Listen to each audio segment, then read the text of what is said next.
और बड़ी खबर है, प्रधानमंत्री नरेंद्र मोदी ने एक ऐलान किया था पिछले दिनों। मोदी का ऐलान और बौखलाया खालिस्तान। मोदी ने कहा था हरगिज बर्दाश्त नहीं करेंगे खालिस्तानी हरकत। ये जो तस्वीर आप देख रहे हैं कनाडा की तस्वीर है। इस तस्वीर में खालिस्तान समर्थक जनमत संग्रह कर रहे हैं भारत को तोड़ने के लिए, खालिस्तान बनाने के लिए रायशुमारी जनमत संग्रह हो रहा है। लाइन लगी हुई है, देख रहे हैं आप। ये कहां से कहां तक पहुंच गए। मोदी कह चुके हैं ये मैं बर्दाश्त नहीं करूंगा। अगली तस्वीर दिखाइए। भारत ने, ये कनाडा के पीएम आए थे जस्टिन ट्रूडो, अभी भी भारत में जाने वाले थे अपने मुल्क, विमान खराब हो गया तो यहीं रुकना पड़ गया। मोदी ने द्विपक्षीय बातचीत में कहा था खालिस्तान पर लगाम लगाइए, भारत बिल्कुल बर्दाश्त नहीं करेगा जो हो रहा है कनाडा में। अगली तस्वीर दिखाइए। ये आप देख रहे हैं, ये है सिख फॉर जस्टिस का पन्नू जो भागा भागा फिर रहा था अंडरग्राउंड से जब खालिस्तानियों का काम तमाम हो रहा था उस दौरान। अभी पन्नू निकल कर आया कब? जनमत संग्रह के दौरान। ये पन्नू की आप तस्वीर देख रहे हैं। अब आपको बताऊं इनकी साजिश क्या है।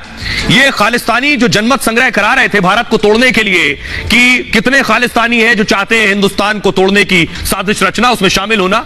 इनकी साजिश क्या है? पंजाब, चंडीगढ़, हिमाचल, हरियाणा को तोड़ना। खालिस्तान एक देश विरोधी प्लान है। मकसद है भारत से अलग एक देश बनाना, मतलब भारत को तोड़ने की बड़ी साजिश। सिखों के नाम पर अलग देश की मांग कर रहे हैं। खालिस्तानी सिर्फ पंजाब को ही अपना हिस्सा नहीं मानते, चंडीगढ़, हरियाणा, हिमाचल, दिल्ली तक उनका दावा है। यूपी, उत्तराखंड, राजस्थान के कुछ इलाकों को भी अपना बताते हैं और इन्हें भारत से अलग करने का प्लान में लगे रहते हैं। कुछ खालिस्तान समर्थकों ने देश में भी आवाज उठाई, लेकिन भारत में सरकार और जनता ने कड़ा विरोध किया तो खालिस्तान के लिए वो आतंकवाद तक का सहारा लेने लगे। सरकार की सख्ती और जनता के विरोध से प्लान नाकाम हो गया। तो अब विदेशों से खालिस्तानी एजेंडा पूरा करने में लगे हैं।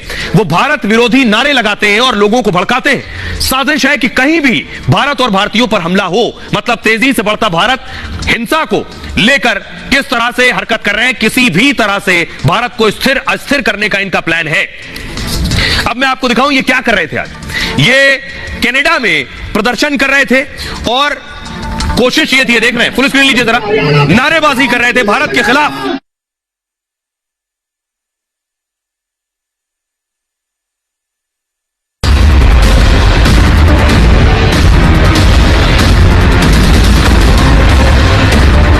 मोदी ने ग्लोबल मंच से ऐलान कर दिया कि वो देश विरोधी हरकत कतई बर्दाश्त नहीं करेंगे।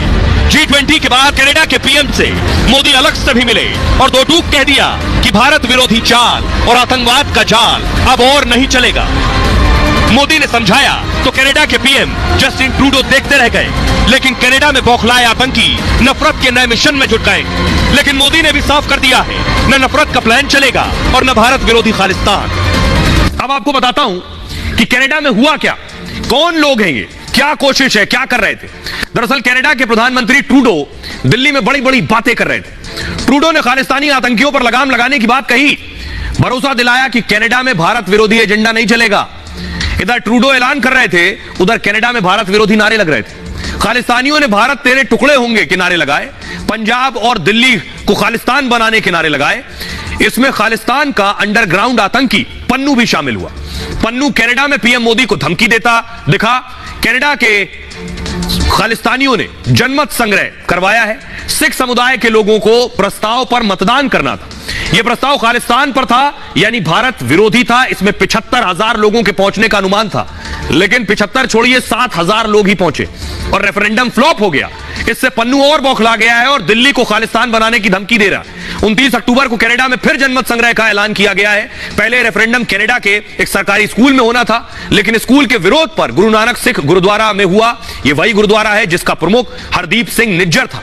निज्जर का 3 महीने पहले मर्डर हुआ, जिससे खालिस्तानी बौखलाए हुए हैं। आपको दिखाऊं उससे पहले सुनिए जरा, भारत में जस्टिन ट्रूडो हैं, उन्होंने भारत को क्या भरोसा दिलाया था और बीजेपी के नेता आरपी सिंह क्या कह रहे हैं।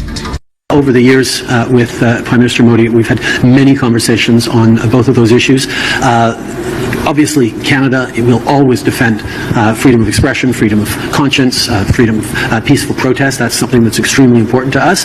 At the same time as we're always there to prevent violence, to push back against hatred. I think on the issue of the community, it's important to remember that the actions of the few do not represent the entire community or Canada. Canada के प्रधानमंत्री Justin Trudeau साहब को जो उन्होंने करारनामा sign किया है, जो उन्होंने जॉइंट डिक्लेरेशन साइन की G20 समिट के अंदर, वह याद रखनी चाहिए, जिसमें आतंकवाद को लेकर स्पष्टता से कहा गया कि किसी प्रकार की आतंकी कार्रवाई को कोई भी देश अपने यहाँ छूट नहीं देगा। अब उसके बावजूद अगर वो कहें कि हम फ्रीडम ऑफ एक्सप्रेशन के चलते हुए लोगों को छोड़ सकते हैं, ये अफसोसजनक है। अपेक्षा है कि वह जो करारनामा उन्होंने साइन किया है, वह और उनकी सरकार उस करारनामे पर कायम रहेंगे, क्योंकि वहां पर निरंतर खालिस्तानी वहां पर गतिविधि करते हैं, वो रेफरेंडम की बात करते हैं और भारत को तोड़ने की बात करते हैं। जिस गुरुद्वारे पर ये खालिस्तानी प्रोटेस्ट कर रहे थे, उस गुरुद्वारे का प्रमुख था हरदीप सिंह निज्जर। देख रहे हैं, ये जो गोली चला रहा है हरदीप सिंह निज्जर खालिस्तानी था। इसी के गुरुद्वारे के बाहर प्रोटेस्ट हो रहा था, लेकिन निज्जर अब इस दुनिया में नहीं है, खालिस्तानी इसीलिए बौखलाए हैं। निज्जर का काम तमाम हो चुका है, बहुत गोलियां चला ली। अगली तस्वीर दिखाइए, ये आप देख रहे हैं, निज्जर को गाड़ी में ही भून दिया गया था, कनाडा में ही काम तमाम हो गया। इस तरह जितने भारत विरोधी हैं, जो भारत को तोड़ने की बात करेंगे, उनका काम तमाम हो गया। देख रहे हैं, एक एक कर चुन चुन कर 3 में बताने जा रहा हूं आपको। सबसे पहले देखिए निज्जर को कैसे मारा गया। निज्जर भी भारत विरोधी हरकतों में शामिल था, खालिस्तानी संगठन से जुड़ा हुआ था और इसी तरह की मांग थी। निज्जर को आप देख रहे हैं, 2020 में निज्जर को आतंकी घोषित किया गया। हरदीप सिंह निज्जर पर 10 लाख का इनाम घोषित था। आतंकी निज्जर गुरपतवंत सिंह पन्नू का करीबी था, जो पन्नू वहां पहुंचा था जनमत संग्रह में। केटीएफ का कनाडा चीफ था निज्जर, और केटीएफ मतलब Khalistan tiger force. Nijjar Canada से संगठन चलाता था, पंजाब में आतंकी साजिश अंजाम देता था, खालिस्तानी आतंकियों को ट्रेनिंग देता था, खालिस्तानी साजिशों के लिए फंड जुटाता था। 18 जून को आतंकी निज्जर की हत्या कर दी गई। हमलावरों ने गोलियों से छलनी कर दिया। बाइक पर 2 युवक आए, गोली मारकर फरार हो गए। हमले के दौरान निज्जर कार पार्किंग में था, हमलावरों ने कार के अंदर ही गोलियों से भून दिया। निज्जर को कार से निकलने का वक्त तक नहीं मिला, गोली लगने से कार में ही आतंकी निज्जर की मौत हो गई। तो निज्जर अकेले नहीं मारा गया, एक एक कर ऐसे खालिस्तानियों का सफाया हुआ। निज्जर के अलावा दूसरा खालिस्तानी मारा गया लाहौर में, पंजवार। ये पंजवार देख रहे हैं, पाकिस्तान से भारत के खिलाफ साजिश रच रहा था। 1999 में चंडीगढ़ में ब्लास्ट करवाया इसने। खालिस्तान कमांडो फोर्स केसीएफ का सरगना था। 1990 के दशक में परमजीत पाकिस्तान भाग गया। 2020 में आतंकी इसे घोषित किया गया और पाकिस्तान के लाहौर में नाम बदल कर रह रहा था। वहां भी कुछ लोग बाइक से आए, जैसे निज्जर के लिए आए, और मारकर चले गए। पंजवार का खात्मा करके बाइक सवार फरार हो गए। मोस्ट वांटेड आतंकियों की लिस्ट में यह शामिल था, अब नहीं है। अब एक और है, एक कनाडा में मारा गया, एक लाहौर में मारा गया, और देखिए एक लंदन में मारा गया। ये अगला नाम है। भारत को तोड़ने की साजिश रच रहा था। ब्रिटेन हाई कमीशन पर तिरंगा इसी ने उतारा था।